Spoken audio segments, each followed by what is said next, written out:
আমার গরুর খামারটি এখন শুকনা লাগরি খামার হয়ে গেছে।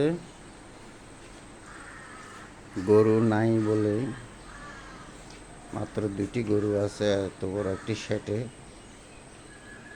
এই শেডটি বানিয়েছিলাম 3.5 লক্ষ টাকা খরচ করে।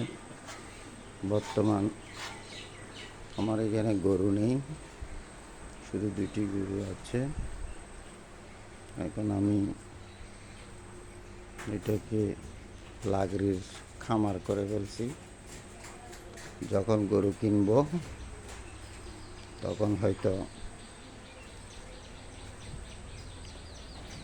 এই লাগরিগুলি চলে যাবে। আমার খামারটি কেমন হয়েছে কমেন্ট করে জানাবেন। অনেক সুন্দর একটি খামার করেছিলাম এখন এক বুক আশা নিয়ে, কিন্তু আমার আশাটা পূরণ হয়নি।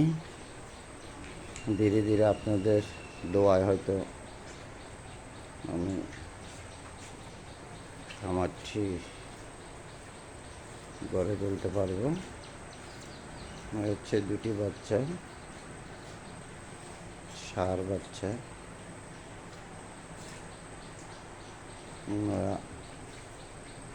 আশীর্বাদ করবেন যাতে আমি সুন্দরভাবে খামারটি করতে পারি। সকলকে ধন্যবাদ।